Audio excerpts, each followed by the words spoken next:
Before we get into the story, leave a comment and let us know what city you're watching from. And don't forget to rate the story from 0 to 10 at the end. Enjoy the story. Emma Carter smoothed her apron for the third time in as many minutes, her fingers trembling slightly as she arranged the pastries in the display case at Brewhaven Coffee Shop.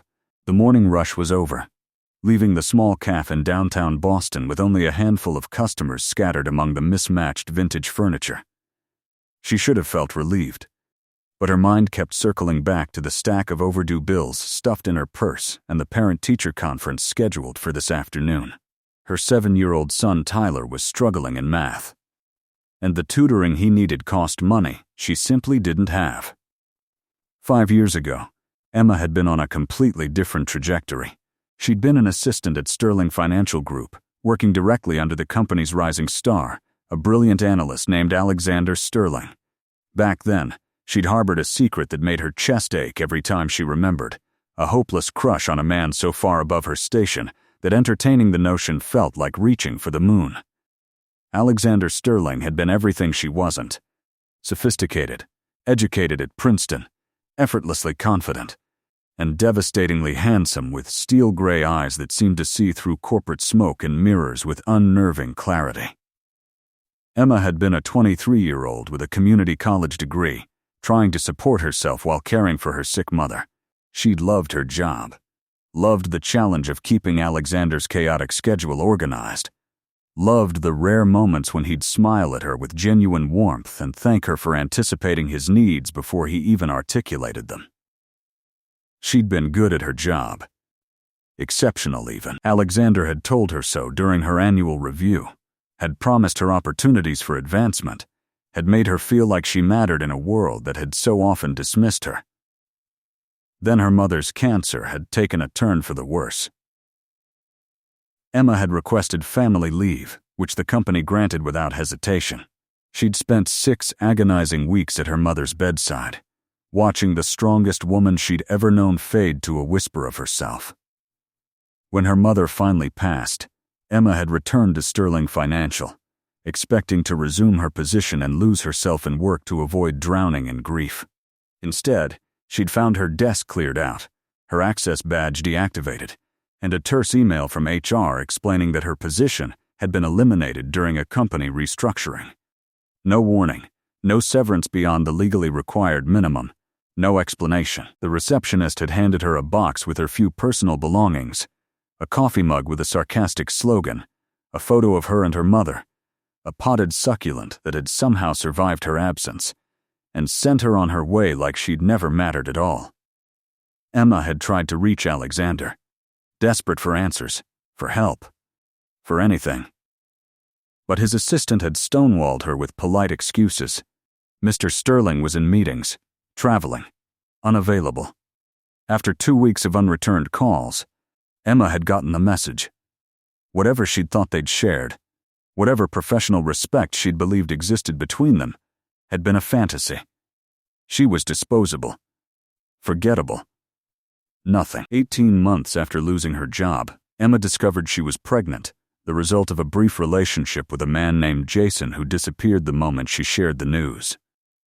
She'd considered her options carefully and ultimately decided to keep the baby, to create the family she'd lost when her mother died. Tyler had been born 6 weeks premature, a tiny fighter who spent his first month in the NICU.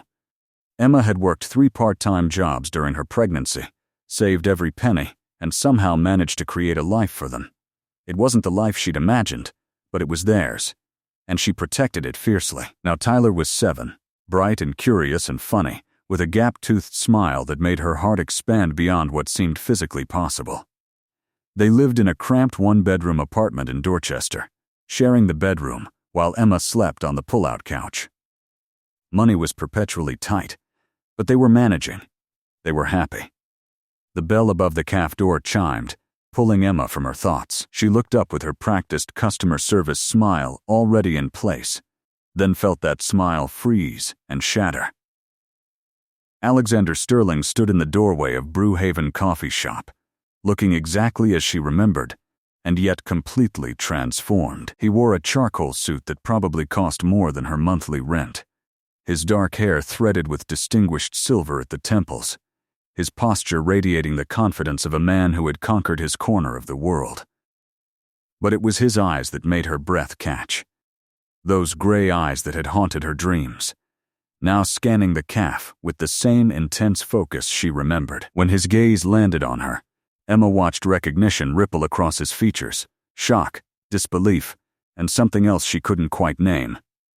For 3 heartbeats, they simply stared at each other across the calf, 5 years collapsing into nothing. Then Alexander moved toward the counter, his expression carefully neutral, though Emma noticed the slight tension in his jaw, the way his fingers curled at his sides. "Emma," he said, and even her name in his voice sent an involuntary shiver down her spine. His voice was exactly as she remembered, deep and measured, the voice that had once directed her through complex schedules and high-stakes meetings with calm authority. "Alexander," she replied, proud that her voice remained steady despite the chaos erupting inside her chest. "What can I get for you?" The formality of the question seemed to strike him as absurd. His mouth quirked in something that wasn't quite a smile. "Coffee." "Black," he said, then paused. "You work here now." The observation hung between them, heavy with unspoken implications.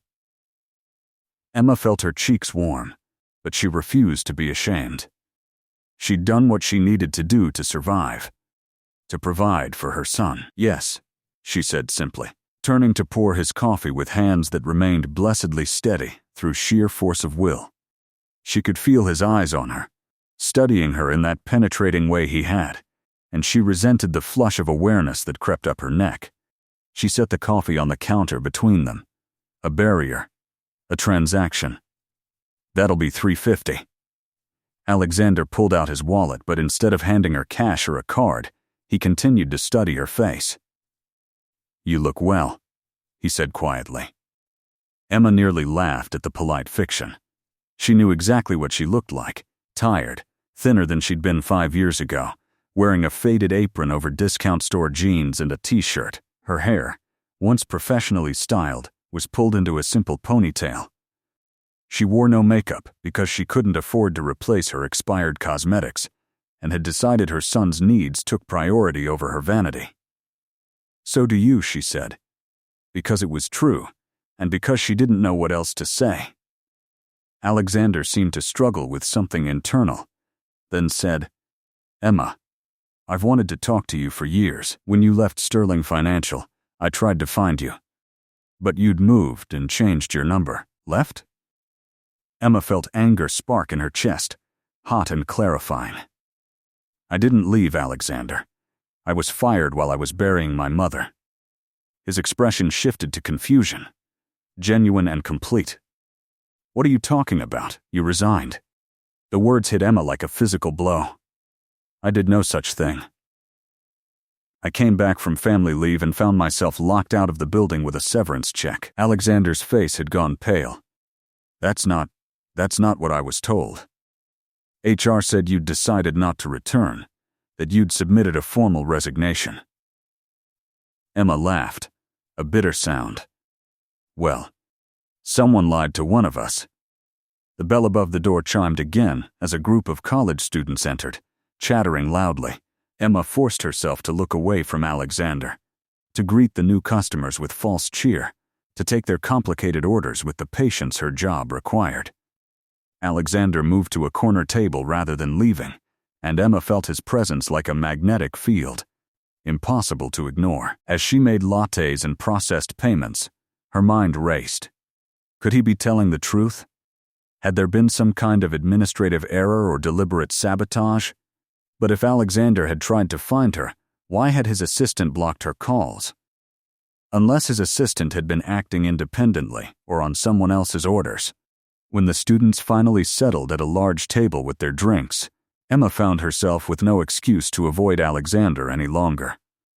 He stood and approached the counter again, his expression troubled. "Emma, we need to talk properly, not like this. Can you take a break?" "I'm working," she said, gesturing to the calf around them. Then after your shift, please. He pulled a business card from his wallet and set it on the counter. My personal number is on there. Call me tonight. Or tomorrow. Whenever you're free. There's clearly been a serious misunderstanding, and I need to understand what happened. Emma stared at the elegant card with its embossed lettering.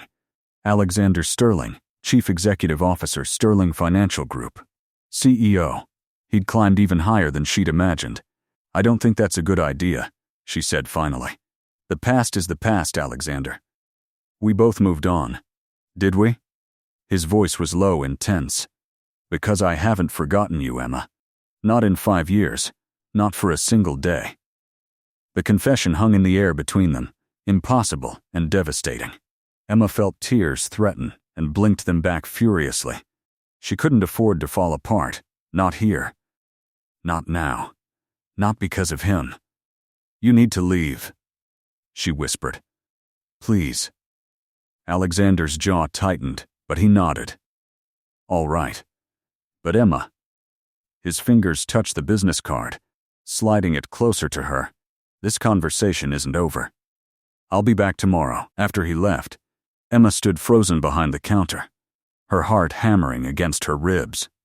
Her coworker, Jasmine, emerged from the back room where she'd been restocking supplies. Girl, Jasmine said, her eyes wide. Who was that? Because that man looked at you like you were oxygen and he'd been drowning. Nobody, Emma said automatically. Just an old boss. Jasmine's expression turned knowing. Honey. Nobody looks at their old boss like that. And nobody looks at an old employee like that either. What's the real story? Emma shook her head, unable to articulate the complicated tangle of history, hurt, and impossible longing. It doesn't matter. It's ancient history. If you say so, Jasmine said skeptically. But for what it's worth, if a man who looks like that, wearing a suit that probably costs more than my car, came looking for me, I'd at least hear him out. Emma pocketed the business card, telling herself she'd throw it away later, knowing she wouldn't. That evening, after picking Tyler up from the after-school program and helping him through his homework at their tiny kitchen table, Emma found herself staring at Alexander's card. Tyler was in the bedroom, absorbed in building an elaborate Lego spaceship, giving her a rare moment of quiet. She'd spent the afternoon replaying their encounter, analyzing every word, every expression. The Alexander she'd known 5 years ago had been ambitious and focused, but never cruel. If he truly hadn't known about her firing, if someone had deliberately lied to him, that changed things. But it also raised troubling questions about what else might have been manipulated behind the scenes. Her phone rang, an unknown number. Emma almost declined the call, but something made her answer. Emma Carter? A woman's voice, professional and cool. Yes, who's this? My name is Victoria Chen. I work in human resources at Sterling Financial Group. Emma's stomach clenched. I'm calling because Mr. Sterling has requested a comprehensive review of your employment file from 2019. I've discovered some irregularities that require immediate attention. What kind of irregularities? Emma asked, her voice carefully neutral. It appears that documents were filed under your name, including a resignation letter that don't match your signature on file. Furthermore, your family leave request was never properly processed, which means your termination was likely illegal. Emma sank onto her worn couch, her legs suddenly unsteady. I see. Miss Carter, I want to be clear that Sterling Financial Group takes these matters extremely seriously. If you were wrongfully terminated, we intend to make this right. That includes back pay, benefits, and any additional compensation you're entitled to. I'll need to schedule a meeting with you to discuss the details. The professional part of Emma's brain recognized an opportunity, financial relief that could change everything for her and Tyler. But another part, the part that had been hurt and abandoned, was wary. This is because Alexander asked you to look into it, she said. It's not standard procedure to review 5-year-old employment files.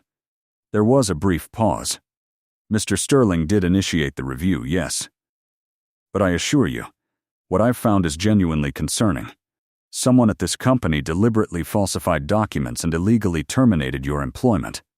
That's not something we can ignore, regardless of Mr. Sterling's personal interest in the matter. Personal interest. The word sent a flutter through Emma's chest that she firmly suppressed. I need time to think about this, she said finally. Miss Chen gave her contact information and urged her to reach out soon, citing statutes of limitations on certain claims. After the call ended, Emma sat in the dim light of her living room, overwhelmed. Tyler emerged from the bedroom, dragging his favorite stuffed dinosaur. Mom, you look sad. Are you okay? Emma pulled her son onto her lap, breathing in the little boy's scent of him, shampoo and playground dirt and something indefinably sweet. I'm okay, buddy. Just thinking about grown-up stuff. Tyler studied her face with unsettling perception. Is it about money? We learned about budgets in school. Mrs. Patterson says budgets are how families decide what's important. Emma's heart squeezed. Sometimes I think you're too smart for your own good, she said, kissing his forehead. Don't worry about money. That's my job. Can we afford Pizza Friday? Tyler asked hopefully. We always have Pizza Friday. We'll have Pizza Friday, Emma promised, even though she'd have to juggle some bills to make it happen. Tyler beamed and returned to his Lego project, satisfied. Emma watched him go, thinking about everything she'd sacrificed to keep his life stable, to make sure he never felt the insecurity and fear that had marked her own childhood.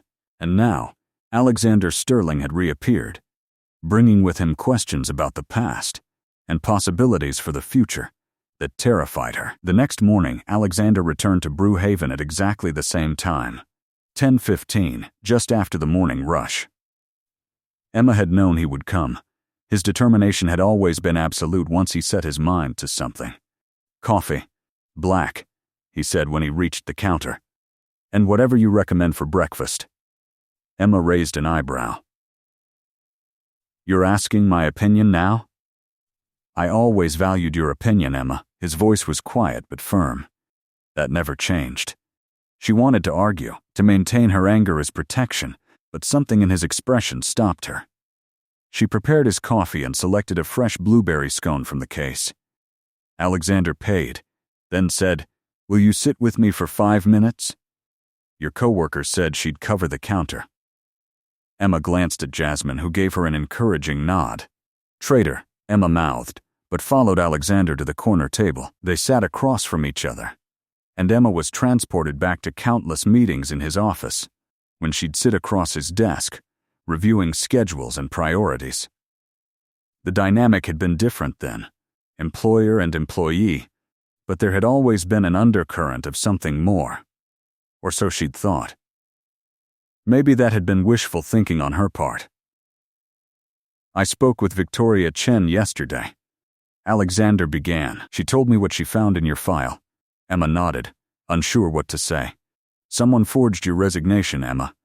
Someone deliberately orchestrated your termination while you were on family leave dealing with your mother's death. His voice was tight with anger. I had no idea. If I had known, I would have stopped it immediately. Who? Emma asked. Who would do that? Alexander's jaw clenched. I have my suspicions. There was a senior HR director at the time, Marcus Wellesley, who had significant authority over personnel decisions. He was dismissed 6 months after you left for what we thought were unrelated ethics violations. Emma processed this information, trying to fit it into her understanding of events. But why? What would he gain from firing me? Alexander looked away, his discomfort evident. That's complicated. Emma waited, and after a long moment, Alexander continued. Marcus was a friend of my ex-fiancée, Natalie. They'd known each other for years before either of them worked at Sterling Financial. Emma felt something cold settle in her stomach. You were engaged? I didn't know. It wasn't common knowledge at the office. Natalie preferred to keep our relationship private until we were ready to announce the wedding. Alexander's expression was troubled. We were together for 3 years, Engaged for 6 months. She broke it off a few weeks after you left the company. Emma tried to connect these pieces, but the picture wouldn't quite form. I don't understand what that has to do with me. Alexander met her eyes directly. Natalie was jealous of you, Emma. She convinced herself that there was something between us, something more than a professional relationship. She wasn't entirely wrong. The confession hung between them, stunning in its directness. Emma felt her breath catch. Alexander. I didn't. We never. I know. Alexander reached across the table, his hand stopping just short of hers. But that doesn't mean the feelings weren't there. I tried to ignore them, tried to convince myself it was just admiration for your work ethic, your intelligence. But Natalie saw through me before I admitted it to myself. He paused, his voice lowering. I think she and Marcus conspired to remove you from my life. By the time I realized what had happened, you were gone, and I'd lost the right to come looking for you. Emma's mind reeled. All these years she'd believed Alexander hadn't cared enough to fight for her job, to help her when she needed him most. To learn that he'd been deceived, that he'd tried to find her, reshaped her entire understanding of the past. But feelings don't pay bills, Alexander, Emma said, her voice sharper than she intended. I lost everything. I was grieving my mother, and I lost my job, my income, my apartment. I had to start over from nothing. I know, and I can never apologize enough for not protecting you better. Alexander's expression was anguished. But I want to make this right, Emma. Sterling Financial owes you back pay and damages. More than that, I want to offer you a position. Not as my assistant, but as a director of operations. You were always too talented for the role you had. Emma laughed, a brittle sound. You can't be serious. I haven't worked in finance in 5 years. I serve coffee for a living, and I'd bet you're exceptional at it. Just like you were exceptional at everything you did for me. Alexander leaned forward, his intensity focused entirely on her. Skills like yours don't disappear, Emma. You have organizational genius, people instincts, and a work ethic I've never seen matched. All you need is an opportunity. I don't need your pity or your guilt, Emma said, standing abruptly. Keep your job offer. I'm doing fine on my own. Are you? Alexander stood as well, his voice gentle but challenging. Because Victoria mentioned that our records show you never cashed your severance check. That tells me you were probably too proud to accept even what you were legally owed. Emma felt heat rise to her face. That's none of your business. Everything about what happened to you is my business, Emma. It happened on my watch, in my company, because of your connection to me. Let me help fix it. Why? Emma demanded, frustration and confusion warring inside her. Why do you even care after all this time? Because, Alexander said quietly, you were the best part of my days at Sterling Financial, because losing you was the biggest regret of my professional life. And because Natalie was right to be jealous. What I felt for you, what I still feel, it was never just professional. The confession rendered Emma speechless. Around them the cafe continued its normal rhythm, the espresso machine hissing, conversations murmuring. But Emma felt suspended in a bubble of unreality. Alexander Sterling, now CEO of one of Boston's most successful financial firms, was standing in a modest coffee shop, confessing feelings she'd once desperately hoped for and had long since convinced herself were fantasy. I have a son, Emma blurted out, the words escaping before she could think better of them. She needed to establish boundaries, to protect Tyler from complications that Alexander's sudden reappearance represented. Whatever you think might happen here, my life is different now. I have responsibilities. Alexander's expression didn't change, didn't show the retreat Emma expected. I saw his picture, he said gently, nodding toward her phone, which sat on the table, its lock screen displaying a photo of Tyler at his last birthday party. Chocolate cake smeared across his grinning face. He looks like you. Happy. You're looking at my phone? Emma's voice rose slightly, drawing glances from nearby customers. Alexander had the grace to look apologetic. It was face up on the table. I didn't snoop, Emma. But I won't pretend I'm not curious about your life now. His name is Tyler, Emma said, her protective instincts flaring. He's 7. His father isn't in the picture.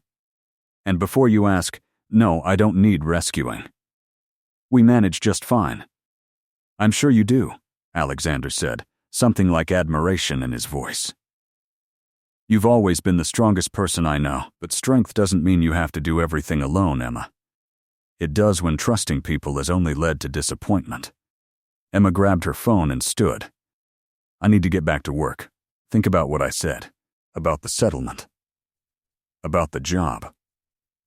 Alexander's voice followed her as she retreated behind the counter. And Emma, if you won't do it for yourself, do it for Tyler. Every child deserves to see their parent valued for what they're worth.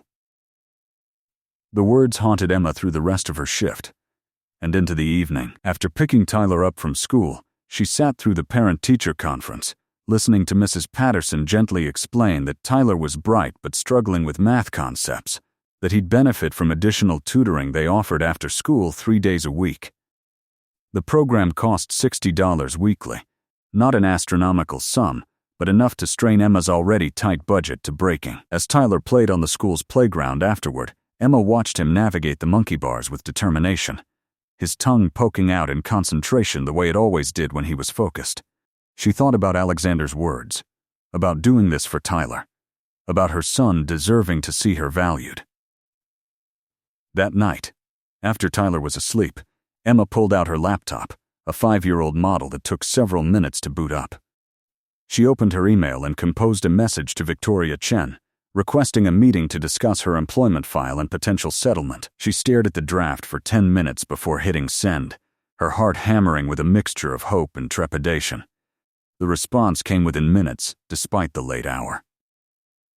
Victoria proposed a meeting for Friday afternoon at Sterling Financial's offices and assured Emma that childcare could be arranged if needed. Emma stared at the address in the email, the same building she'd been escorted from 5 years ago, and wondered if she was making a terrible mistake. The following morning, Alexander didn't come to the cafe. Emma told herself she was relieved, that his absence made everything simpler, but she found herself watching the door, startled every time the bell chimed, and had to force her attention back to customers and coffee preparation. "Girl, you've got it bad," Jasmine observed during a lull. "He didn't even show up and you're moping." "I am not moping," Emma protested. "I'm contemplating." Jasmine laughed. "Sure, that's what we're calling it now. So what's the story? Why'd you two split up?" Emma found herself explaining, in broad strokes, the history with Alexander, her wrongful termination, the years of silence, his sudden reappearance and revelations. Jasmine listened with widening eyes. "Let me get this straight," Jasmine said when Emma finished. "This gorgeous, successful man has been carrying a torch for you for 5 years, found out you were screwed over by his company, and wants to make it right by giving you money and a high-paying job, and you're hesitating because... Why exactly?" "Because it's complicated," Emma said. "Because I have Tyler to think about. Because what if Alexander's interest is just guilt? What if I accept his help and it blows up in my face? Or," Jasmine said gently, "what if you're too scared to accept that good things can happen to you?" Emma had no response to that uncomfortably accurate observation. Friday arrived with unseasonable warmth, the kind of October day that felt like summer's last gift before winter's arrival. Emma had arranged for Tyler to spend the afternoon with her neighbor, Mrs. Chen, an elderly woman who doted on him and refused payment for watching him occasionally. Standing outside Sterling Financial Group's glass and steel headquarters, Emma felt transported back 5 years, remembering the young woman she'd been, eager and hopeful and unprepared for how quickly everything could fall apart. The lobby was exactly as she remembered, all marble and chrome, designed to intimidate and impress. Emma gave her name to the security desk, and within minutes, Victoria Chen appeared, a striking woman in her 40s with intelligent eyes and a no-nonsense demeanor. "Miss Carter, thank you for coming." Victoria extended her hand. "I promise we'll make this as straightforward as possible." As they rode the elevator up, Victoria explained what the review had uncovered: forged documents, violated family leave policies, discriminatory termination practices that Marcus Wellesley had apparently employed against other employees as well. "The company is prepared to offer you a substantial settlement," Victoria said as they entered a sleek conference room. "Back pay for the 5 years of career progression you missed, damages for emotional distress, and compensation for the illegal termination itself." The figure she named made Emma's head spin, enough to pay off her debts, afford Tyler's tutoring, move to a better apartment, and still have savings remaining. "There's also Mr. Sterling's job offer," Victoria continued. "Though I want to be clear that the settlement is yours regardless of whether you accept the position. The two are not contingent on each other." Before Emma could respond, the conference room door opened, and Alexander entered with another man, distinguished and silver-haired. "Emma Carter," Alexander said. "This is James Whitmore, our chief legal counsel. He'll be reviewing the settlement terms with you and answering any questions." Over the next hour, Emma listened as James outlined the legal framework, ensuring she understood her rights and options. The entire process felt surreal, these powerful executives treating her with respect and deference, acknowledging the harm done to her. When the formal review concluded, James and Victoria excused themselves, leaving Emma alone with Alexander. "You didn't have to do all this," Emma said, still processing the overwhelming information. "Yes, I did," Alexander replied simply. He loosened his tie slightly, a gesture she remembered from long ago when he was settling in for a difficult conversation.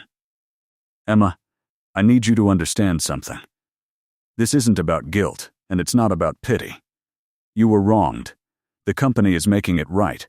That's just basic justice." "And the job offer?" she challenged. "What's that about?" Alexander moved to the windows overlooking the city, his back to her. "I told you yesterday that losing you was my biggest professional regret. The job offer is selfish on my part. I've spent 5 years trying to find someone with your skills, your instincts. No one has come close."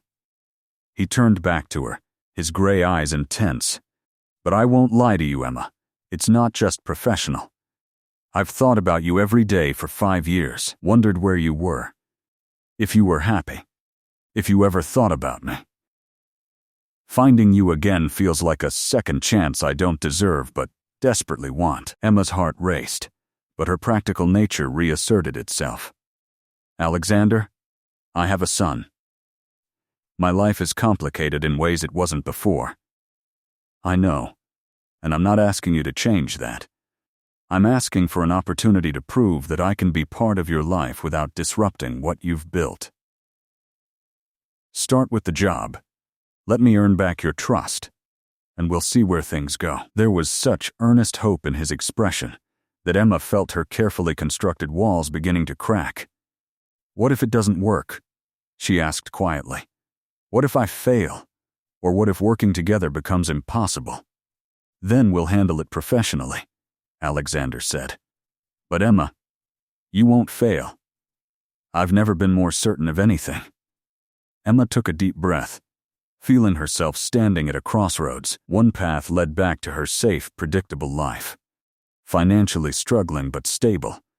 Emotionally protected, but lonely. The other path led into uncertainty, with potential for both great reward and devastating disappointment. "I'll take the job," she said before she could overthink it further. "But on a trial basis. 3 months to see if this works. And Alexander, we keep things professional. I can't risk Tyler's stability for a relationship that might implode." Alexander's smile was like sunrise, transforming his entire face. 3 months, he agreed. Strictly professional. Though I reserve the right to try to change your mind about that last part once you see I'm serious. Despite herself, Emma smiled back. You're still impossibly arrogant. I prefer confidently optimistic, Alexander countered, and for the first time in 5 years, Emma felt something like hope unfurling in her chest. Her start date was set for the following Monday, giving her a week to transition from Brew Haven and arrange more permanent after-school care for Tyler. Jasmine had been thrilled when Emma gave her notice, demanding every detail of the settlement and job offer. That Saturday, Emma took Tyler to the Children's Museum, a rare treat they couldn't usually afford. As she watched him race through exhibits with unbridled joy, she felt the weight of financial stress beginning to lift from her shoulders. "Mom, look," Tyler called from a science exhibit. "I made a circuit light up." Emma joined him, admiring his creation. "You're so smart, buddy." Proudly beaming, Tyler returned to experimenting. Emma's phone buzzed with a text from an unknown number, though she suspected she knew who it was. Alexander. The message included a photo, a sleek office with windows overlooking Boston Common, modern furniture, and a desk that dwarfed the cubicle she'd worked in before. "Your new office. Thought you might want to see it before Monday. Hope you and Tyler are having a good weekend." Emma stared at the image, overwhelmed by the reality of what she'd agreed to. She was about to become a director at Sterling Financial, working directly with Alexander again, navigating the complicated history between them while protecting her son from potential fallout. "Are you texting your boss?" Tyler asked, appearing beside her with unsettling perception. "Sort of," Emma admitted. "Buddy, I need to talk to you about something." As they sat on a bench overlooking the museum's central atrium, Emma explained in age-appropriate terms that she was starting a new job, that the hours might be a little different but she'd still be home for dinner every night, that they might be able to afford some things they couldn't before. "Is your new boss nice?" Tyler asked with 7-year-old directness. Emma thought about Alexander's intensity, his determination to make things right, the way he'd looked at her in that conference room like she was something precious he'd lost and miraculously found again. "Yes," she said. "I think he is." That night, Emma responded to Alexander's text with a simple, "Thank you. It's beautiful, and I'm nervous." To which he immediately replied, "Don't be. You're going to be extraordinary. Just like always." Emma fell asleep that night with her phone on the pillow beside her, Alexander's words the last thing she saw before closing her eyes. Monday morning arrived with crisp autumn air, and Emma's nerves stretched taut as violin strings. She'd arranged for Tyler to attend the before-school program, allowing her to arrive at Sterling Financial early. Standing before her closet, she'd agonized over what to wear, ultimately choosing a navy dress she'd found at a consignment shop, professional but not pretentious, paired with her only good heels. The security guard who checked her credentials smiled warmly, a stark contrast to the cold dismissal she'd received 5 years ago. An assistant named Caroline, efficient and friendly, met her in the lobby to escort her to the executive floor. "Mr. Sterling wanted me to show you around personally," Caroline explained as they rode the elevator. "He's in back-to-back meetings this morning, but asked that you join him for lunch at 12:30 to discuss your initial priorities." Emma's new office was exactly as the photo had shown, spacious and light-filled with a view that made her breath catch. Her name was already on the door. Director of Operations, Emma Carter. Someone had placed fresh flowers on her desk, white roses with a simple card that read, "Welcome back. Looking forward to working with you again, A.S." The morning passed in a blur of introductions, system access setup, and orientation materials. Emma met her team, 4 operations specialists who would report to her, all of whom seemed genuinely pleased to have leadership after months of uncertainty. By lunchtime, Emma's head was spinning with information, but she felt an unfamiliar sensation kindling in her chest. Excitement. She'd forgotten what it felt like to be intellectually challenged, to be treated as valuable and capable. When Caroline came to escort her to Alexander's office, Emma took a moment to check her reflection in the window, smoothing her hair and straightening her dress. Alexander's office occupied the entire corner of the executive floor, a space designed to intimidate with its scale and understated luxury. But when Emma entered, her attention went immediately to Alexander himself, who stood from behind his desk with a genuine smile that transformed his usually serious features. "Emma, how's your first morning been?" He gestured to a small conference table where lunch had been set out. Nothing pretentious, just sandwiches and salads from the deli she'd mentioned once, years ago, was her favorite. "Overwhelming," Emma admitted, settling into a chair. "But good. Everyone's been incredibly welcoming." "I'm glad," Alexander said, taking the seat across from her rather than at the head of the table, a deliberate choice, she noted. "I wanted to give you a chance to ask questions before we dive into the operational review." They talked business for the first 20 minutes, Alexander outlining his vision for streamlining operations, improving interdepartmental communication, and building systems that would scale as the company continued to grow. Emma found herself falling into the old rhythm, anticipating his needs, asking the right questions, offering suggestions that made his eyes light with appreciation. "This is why I needed you back," Alexander said, setting down his coffee. 20 minutes and you've already identified inefficiencies it took me months to recognize." Emma felt warmth spread through her chest at the praise, but tried to maintain professional distance. "I have fresh eyes. Give your current team time, and they'd have seen the same things." "Maybe," Alexander allowed, "but I don't think so. You have instincts that can't be taught." A silence fell between them, professional topics exhausted, leaving space for everything unspoken.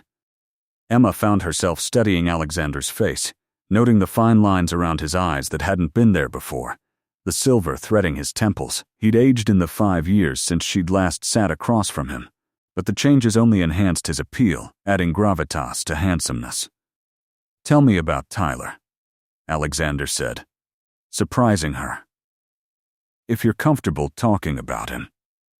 Emma hesitated, her protective instincts warring with an unexpected desire to share her son with this man. She paused, searching for words adequate to capture Tyler's essence. "Everything good in my life. Smart. Funny. Kind. He asks a million questions about how everything works. Currently obsessed with space and dinosaurs, though not necessarily in that order." Alexander's smile was warm, genuine. "He sounds wonderful. It must be challenging, raising him on your own." "It has its moments," Emma admitted, "but I wouldn't trade it for anything. He's taught me what really matters." There was something wistful in Alexander's expression. "I envy you that clarity. I've spent these years building the company, chasing growth and success, and I'm not sure I can articulate what it's all been for." "For security," Emma suggested, "for legacy, for proving something to yourself or others. Isn't that what ambition is?" "Maybe," Alexander said quietly. "Or maybe it's been easier to focus on work than to face what I was really missing." Before Emma could respond to that loaded statement, his phone buzzed with an urgent message. "I'm sorry," Alexander said, checking it with a frown. "There's a situation developing with the Hartman account. I need to handle this personally." "Of course." Emma stood, gathering her things. "Thank you for lunch and the orientation, Emma." Alexander stopped her at the door, his voice dropping to something more intimate. "I meant what I said. About missing you. About wanting you here.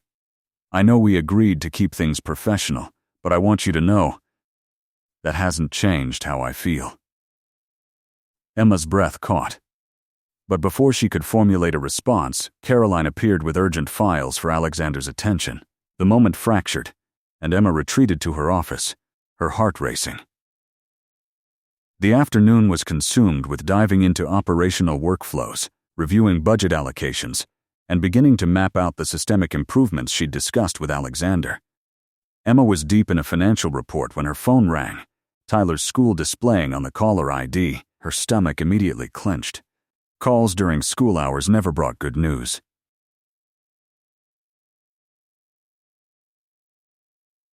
"Ms. Carter, this is Principal Edwards. Tyler is fine, but there's been an incident we need to discuss. Can you come to the school? Emma glanced at the clock. 3:15, an hour before the school day ended. What kind of incident? Tyler got into a physical altercation with another student. He's not injured, but our policy requires parental presence for these situations. Emma's mind reeled. Tyler had never been in a fight, never shown aggression toward other children. I'll be there in 20 minutes, she said, already shutting down her computer. She stopped by Caroline's desk on her way out, explaining the situation and asking her to inform Alexander she was leaving early for a family emergency. The drive to Tyler's school felt interminable, Emma's mind conjuring increasingly worrisome scenarios. She found Tyler sitting outside the principal's office, his face blotchy from crying, a bruise forming on his cheek. Baby, what happened? Emma knelt beside him, cupping his face gently to examine the injury. Tyler burst into fresh tears, and Emma pulled him into her arms, letting him sob against her shoulder while her heart fractured. Miss Carter, Principal Edwards, emerged from her office. Let's talk in private. Inside the office, with Tyler curled in Emma's lap despite being almost too big for it, the principal explained that Tyler had punched another student, Marcus, during recess after Marcus made comments about Tyler's family situation, specifically about his not having a father. Marcus had been teasing Tyler about this for weeks, apparently, but today, Tyler had finally reacted physically. Tyler, why didn't you tell me someone was bothering you? Emma asked gently, tilting his chin up to meet her eyes. Tyler's lower lip trembled. I didn't want to make you sad. Marcus said kids without dads are weird, that there's something wrong with us. I told him my mom is enough, that we're not weird. But he wouldn't stop. Emma felt rage toward this child Marcus kindle in her chest, quickly followed by helplessness. This was the nightmare she'd feared, Tyler facing judgment and cruelty because of circumstances beyond his control. The school's policy is a 3-day suspension for physical altercation, Principal Edwards said. Not unkindly. I understand the provocation, and Marcus will face consequences as well for the bullying. But we can't overlook Tyler's response. 3 days, Emma repeated, mentally calculating the work implications, the lost wages she'd have faced at the CAF, though that wasn't an issue anymore with her new position. I understand. We'll discuss appropriate ways to handle these situations at home. After collecting Tyler's belongings and enduring the walk of shame through the school hallway, Emma got him settled in the car. Before starting the engine, she turned to face him. Tyler, I need you to understand something. What Marcus said was wrong and cruel. But hitting people isn't how we solve problems. I know. Tyler whispered, tears still tracking down his cheeks. But Mom, he said you weren't enough. That I was broken because I don't have a dad. And you're everything. You're the best mom in the whole world. And it made me so angry. Emma unbuckled her seatbelt and pulled Tyler into another fierce hug, her own tears finally spilling over. Oh baby, you are not broken.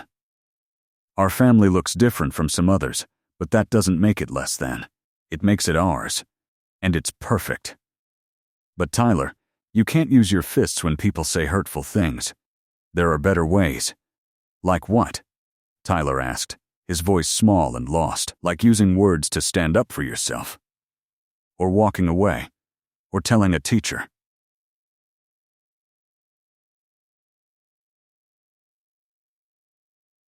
Emma stroked his hair. And like remembering that anyone who would mock you for our family isn't worth your anger or your tears. They drove home in silence, Emma's mind churning with guilt and inadequacy. Tyler fell asleep on the couch almost immediately, exhausted by the emotional turmoil. Emma was staring at her son's sleeping face, wondering how to protect him from a world that could be so needlessly cruel, when her phone rang. Alexander's name on the display. Emma, Caroline told me you had a family emergency. His voice was concerned. Is everything all right? Not really, Emma admitted, suddenly too tired to maintain professional distance. Tyler got into a fight at school, He's suspended for 3 days. He's never done anything like this before, and I'm trying to figure out what I did wrong." "You didn't do anything wrong," Alexander said firmly. "Kids face challenges, Emma. That's part of growing up." What happened? Emma found herself explaining the whole situation. Tyler's bullying, his silence about it to protect her feelings, his explosive reaction to protect their family's honor. Alexander listened without interrupting, and when she finished, he was quiet for a moment. "Emma, I'm coming over." "What?" "No, Alexander. I can't ask you to do that." "You didn't ask. I'm offering." Alexander's tone allowed no argument. "Text me your address. I'll be there in 30 minutes. Emma wanted to protest but found she didn't have the energy.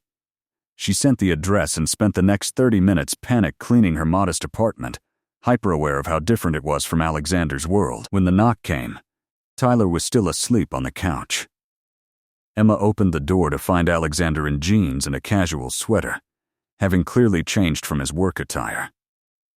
He held a bag from a toy store and wore an expression of gentle concern. "You didn't have to come," Emma said, stepping aside to let him enter. "Yes, I did," Alexander replied simply, his gaze taking in her small living room with its mismatched furniture and toy-strewn floor. "Where's Tyler?" Sleeping, Emma gestured to the couch where her son was curled around his stuffed dinosaur. The fight took a lot out of him emotionally. Alexander set the bag down quietly and turned to Emma.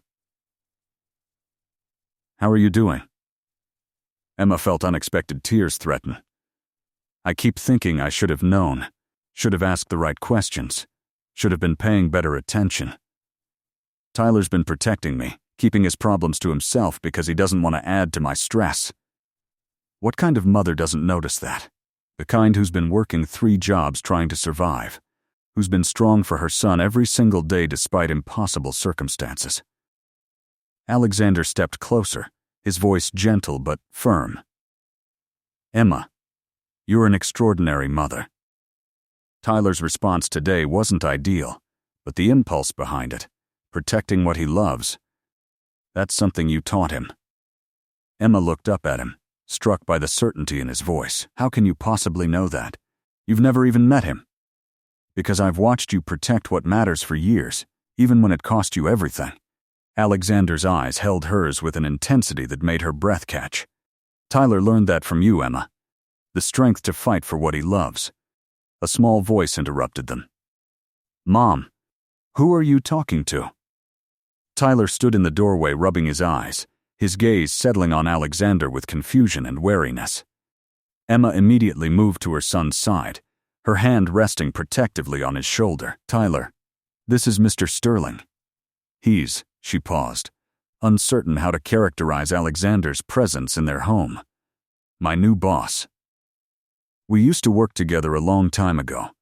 Alexander crouched to Tyler's level, the same way Emma had seen him do at the museum with other children. "Hi, Tyler. Your mom told me you had a tough day. I wanted to make sure you both were okay." Tyler studied Alexander with the suspicious assessment children reserve for unfamiliar adults, especially men. "Why? You don't know us." "That's true," Alexander acknowledged, not condescending or dismissive. "But your mom is important to me, which makes you important to me too. Plus, I heard you like dinosaurs and space, and I happen to have something I thought you might find interesting." He reached for the bag he'd brought and pulled out an elaborate dinosaur encyclopedia with augmented reality features. Tyler's eyes widened despite his wariness. "When you point your phone or tablet at the pages, the dinosaurs come to life in 3D, Alexander explained. "I thought maybe you'd want to learn about the Spinosaurus. Did you know they could swim?" Tyler couldn't quite hide his interest, though he glanced at Emma for permission before accepting the book. "What do we say, buddy?" Emma prompted gently. "Thank you, Mr. Sterling," Tyler said quietly, already opening the book to examine the detailed illustrations. "Tyler, why don't you go explore your new book in your room for a few minutes?" Emma suggested. "Mr. Sterling and I need to talk about some work things." After Tyler reluctantly retreated to the bedroom with his new treasure, Emma turned to Alexander. "You didn't have to bring him a gift." I wanted to, Alexander said simply. Emma, I also wanted to talk to you about something. The bullying Tyler's facing. About his family situation. That doesn't have to continue. Emma stiffened, her protective instincts flaring. What are you suggesting? I'm suggesting that I could be part of the solution, Alexander said carefully. If Tyler had a positive male presence in his life, someone consistent who cares about him, it might help with exactly this kind of situation. You mean you? Emma said flatly, crossing her arms. Alexander, we've been working together for exactly 1 day. You can't just insert yourself into my son's life because you feel guilty about what happened 5 years ago. That's not why. Alexander's voice was steady, patient. I'm suggesting this because I care about you, Emma.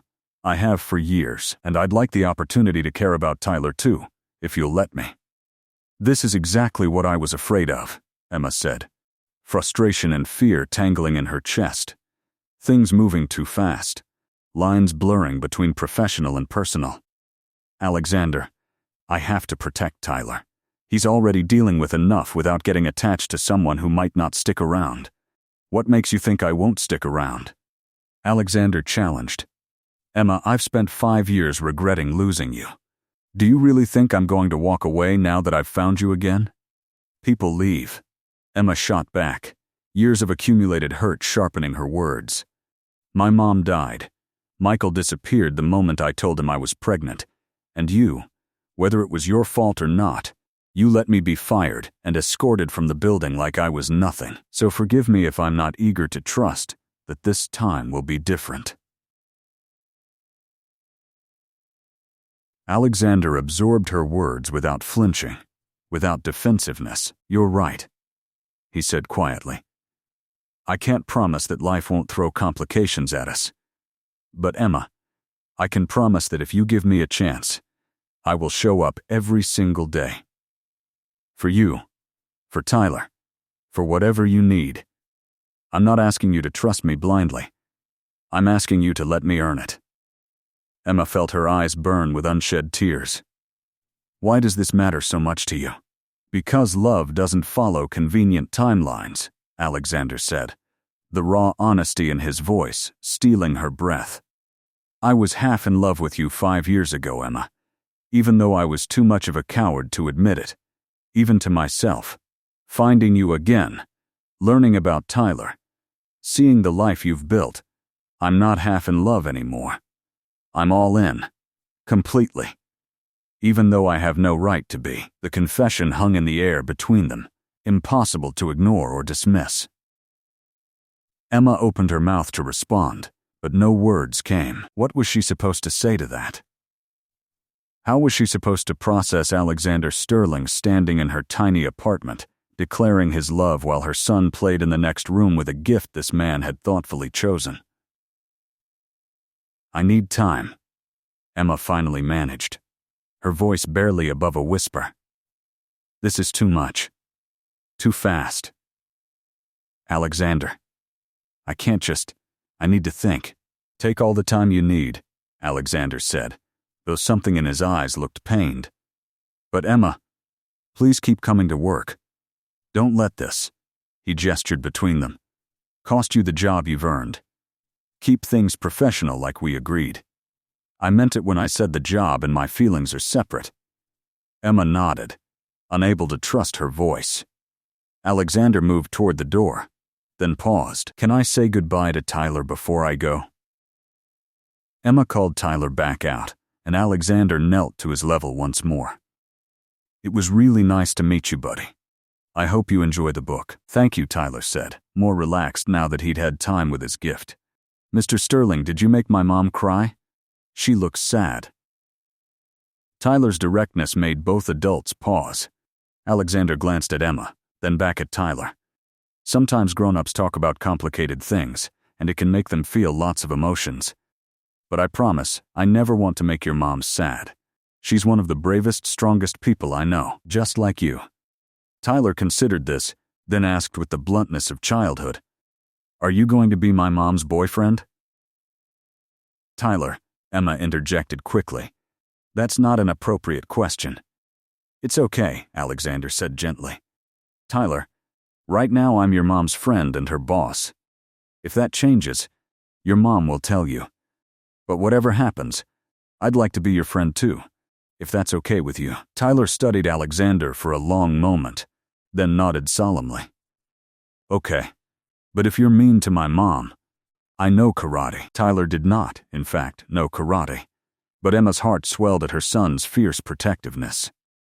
I'll keep that in mind, Alexander said seriously, not a trace of condescension in his voice. I promise to be careful with both of you.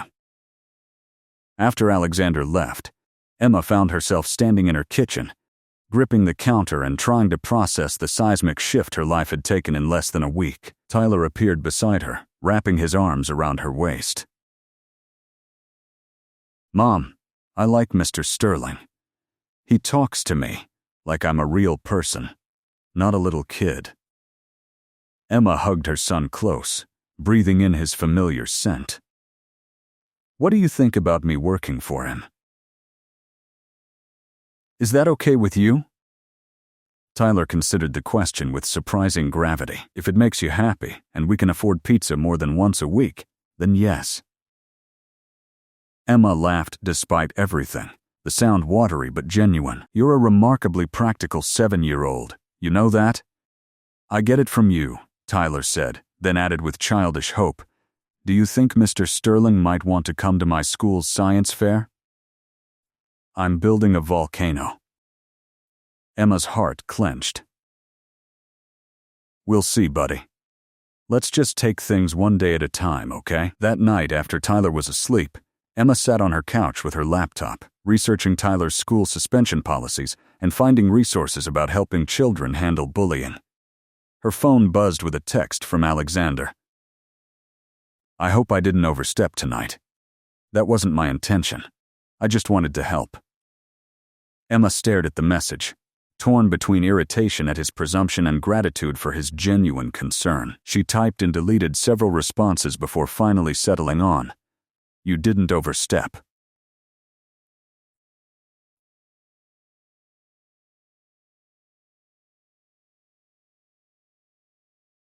Thank you for the book. Tyler hasn't stopped reading it. The response came quickly. He's a great kid, Emma. You should be proud. I am. Emma typed back, then added before she could overthink it, Alexander. I meant what I said about needing time, but I appreciate you coming over. It helped, even if I'm terrible at accepting help. You're not terrible at it. You're just out of practice. Emma smiled at her phone, despite herself. She was about to respond when another message came through. Sleep well, Emma. See you tomorrow. And whatever you decide about us, about anything, I'm not going anywhere. The certainty in those words both comforted and terrified her. Emma fell asleep that night with her phone clutched in her hand and Alexander's words circling through her dreams. The next 3 days of Tyler's suspension passed in an unexpected pattern. Emma took him to the office with her, unable to afford last-minute childcare. Alexander had immediately arranged for a spare office to be converted into a comfortable space where Tyler could do schoolwork and read, complete with a tablet for educational games and art supplies to keep him occupied. Emma had protested, but Alexander had been firm. Meridian is a family-friendly workplace. Or at least it should be. Consider this the first step in improving our policies for working parents. Throughout those 3 days, Emma found herself watching Alexander interact with her son during breaks and lunch hours. He never pushed, never tried to force a connection, but when Tyler sought him out with questions about the business world or showed him drawings, Alexander gave the child his full attention with genuine interest. By the 3rd day, Tyler was calling him Mr. Alex, and had declared him the coolest boss ever. Emma tried to maintain her emotional distance, to remember all the reasons why getting involved with Alexander was complicated and potentially dangerous to the life she'd built. But watching him teach Tyler how to tie a tie using a demonstration video, both of them laughing when they got the steps wrong, Something in her chest cracked open. Maybe. Just maybe. She was allowed to want this. Maybe strength didn't have to mean doing everything alone. Maybe trusting someone again wasn't weakness but a different kind of courage. On Friday evening, as Emma packed up to take Tyler home, Alexander stopped by her office. "Do you have plans this weekend?" he asked, leaning against the doorframe with studied casualness. "Nothing exciting," Emma admitted. "Laundry, grocery shopping, trying to have a conversation with Tyler about appropriate responses to bullying." "Sounds thrilling," Alexander said with a slight smile. "How would you feel about adding one more thing?" The Children's Science Museum is hosting a special astronomy night tomorrow. Planetarium shows, telescope viewing, hands-on exhibits. I thought Tyler might enjoy it. Emma's protective instincts immediately flared, warring with the excitement she knew Tyler would feel. "Alexander, I don't think we should," she began. But Tyler had appeared in her office doorway, his backpack slung over one shoulder. "Did I hear someone say the Science Museum?" His eyes were already alight with hope. "Mr. Alex, are you talking about the astronomy night? I saw posters for it at school." Alexander glanced at Emma, a question in his eyes, deferring to her authority. "Your mom and I were just discussing it. What do you think? Would that be something you'd want to do?" "Yes," Tyler said emphatically, then caught himself looking at his mother. "Mom, please? Can we go? It's been forever since we did something fun like that." Emma felt the last of her resistance crumbling under her son's eager gaze and the careful hope in Alexander's expression. "All right," she said, watching Tyler's face light up. "But Tyler, this is a thank you for Mr. Alex helping us this week." "It's not." She paused, searching for the right words to set appropriate expectations. "It's just a nice gesture. Not a regular thing necessarily." "I understand," Tyler said solemnly, though his excitement was barely contained. "Can I bring my new dinosaur book to show Mr. Alex the space section?" "Of course," Emma said, her heart squeezing at her son's enthusiasm. Saturday evening found Emma standing before her closet once again, this time with Tyler bouncing impatiently on her bed. "Mom, you look pretty and everything. Can we please go? We don't want to be late." Emma selected casual jeans and a soft blue sweater, reminding herself firmly that this was not a date, just a kind gesture from her employer who happened to have complicated feelings for her that she was absolutely not going to think about tonight. Alexander picked them up at 6, arriving in a sensible sedan rather than whatever luxury vehicle Emma had half expected. He dressed down as well. Jeans and a dark Henley that emphasized his broad shoulders in ways Emma tried very hard not to notice. Tyler chattered enthusiastically the entire drive to the museum, his earlier wariness of Alexander completely dissolved. At the museum, Emma watched Alexander buy their tickets without ceremony, deflecting her attempt to pay with a gentle, "My invitation. My treat." The astronomy exhibits were captivating, even for Emma who had come prepared to simply supervise. Tyler was in heaven, rushing between displays with boundless energy, asking questions faster than any of them could answer, his face glowing with wonder. In the planetarium, they sat in reclined seats beneath the domed ceiling as stars appeared overhead. Tyler was between them, his small hand reaching out to grip Emma's on one side, when the show became particularly immersive, showing them the birth and death of stars across millions of years. Emma glanced past her son to find Alexander watching them rather than the display, his expression soft with an emotion she couldn't quite name. When their eyes met, he smiled, and Emma felt something shift irrevocably inside her chest. Maybe this was worth the risk. Maybe these two people beside her, her son and this man who had waited 5 years to find her again, were worth the courage it would take to trust. After the show, they visited the telescope viewing area on the museum's roof. Tyler peered through the massive lens at Jupiter's moons, his excitement reaching a fever pitch.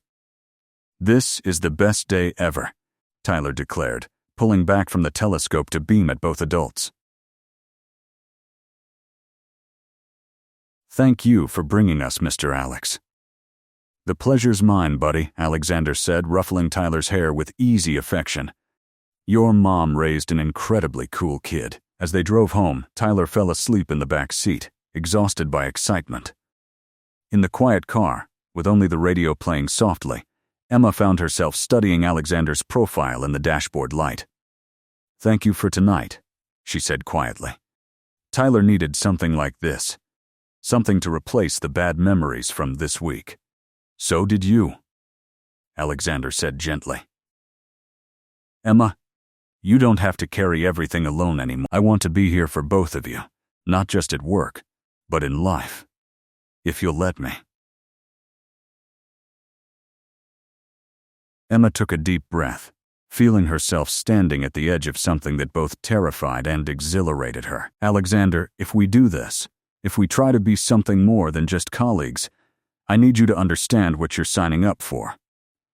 Tyler comes first, always. My life is complicated and messy and nothing like your world. I know. And Emma, that's exactly what I want." Alexander glanced at her, his expression earnest. "I don't need easy or simple or polished. I need real. I need you, and I promise you, I will earn your trust every single day until you believe that I'm not going anywhere." Emma felt tears prick her eyes, but for once they were the good kind, the kind that came from hope, rather than hurt. When they reached her apartment, Alexander carried a sleeping Tyler inside, settling him gently on his bed while Emma removed his shoes and pulled a blanket over him. In her small living room, Emma walked Alexander to the door, suddenly nervous about what came next. "So," Alexander said, his voice low, "where do we go from here?" Emma took a leap of faith, the scariest and most necessary of her life. "We go slow. We're careful with Tyler's heart, and we see if this," she gestured between them, "is as real as it feels right now. But Alexander, I think I want to try. If you're still willing." Alexander's answering smile was like sunrise, brilliant and warm and full of promise. "Emma, I've been waiting 5 years for you. I can wait as long as you need." He leaned down slowly, giving her time to pull away, and pressed a gentle kiss to her forehead. "Sleep well. I'll see you Monday."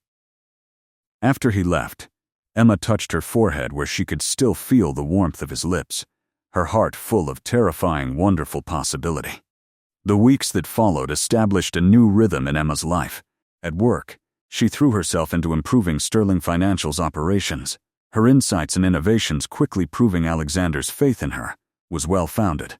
At home, Alexander became a careful but consistent presence, family dinners once a week, attending Tyler's school events, being there without overwhelming them. Tyler blossomed under the positive attention, his confidence growing. The bullying situation improved, particularly after Emma and Alexander together attended a meeting with the school about their anti-bullying policies, presenting a united front. 2 months after that first astronomy night, on a crisp December evening with the first snow of the season falling gently outside, Emma found herself in her apartment with Tyler already asleep, waiting for Alexander to arrive for their now traditional Friday dinner. When he knocked, she opened the door to find him holding a small wrapped box, his expression nervous in a way she rarely saw. "What's this?" she asked as he entered, setting his coat aside. "Early Christmas present," Alexander said. "Or maybe a late one from 5 years ago." Emma opened it carefully to find a delicate necklace, a simple pendant with 3 interconnected circles. "It's beautiful," she breathed. "What does it mean?" "Us," Alexander said quietly. "You, me, and Tyler. 3 separate people who've become something stronger together. Emma, these past 2 months have been the happiest of my life. I love you. I love Tyler. And I want to make this official. Permanent." He dropped to one knee, producing a second box, this one containing a ring. "Marry me, Emma. Let me be the partner you deserve, and the father Tyler deserves. Not because you need rescuing, but because we're better together than apart." Emma stared at him, her heart thundering, tears streaming down her face. "Yes," she whispered. Then louder, "Yes, Alexander." Yes, as he slipped the ring on her finger and pulled her into a kiss that felt like coming home, Emma heard a small voice from the bedroom doorway. "Does this mean Mr. Alex is going to be my dad?" Tyler stood there in his dinosaur pajamas, wide-eyed but smiling. They broke apart, and Emma held out her arm to her son. "Come here, buddy. Let's talk about our family." As the three of them sat together on Emma's worn couch, with Alexander explaining to Tyler what marriage meant and asking formally if Tyler would be okay with him becoming his stepfather, Emma felt the final pieces of her broken heart click back into place, stronger than before. She'd thought love was about the grand gestures or passionate declarations. But sitting here in her tiny apartment with snow falling outside, and the two people she loved most in the world beside her, she understood that love was really about showing up, about choosing each other every day, about having the courage to trust again even when you'd been hurt. A year later, at a wedding held in the same venue where they'd first met at that cousin's celebration so long ago, Emma Carter became Emma Sterling. Tyler served as ring bearer, proudly proclaiming to anyone who would listen that he helped pick out his mom's wedding ring. As Emma and Alexander danced their first dance as husband and wife, she thought about the woman she'd been, serving coffee and convinced her best days were behind her, never imagining that the man who'd been her secret love would one day become her greatest reality. Sometimes, she learned, the best love stories weren't about finding someone new. They were about finding your way back to the person who'd always been meant for you, no matter how long the journey took.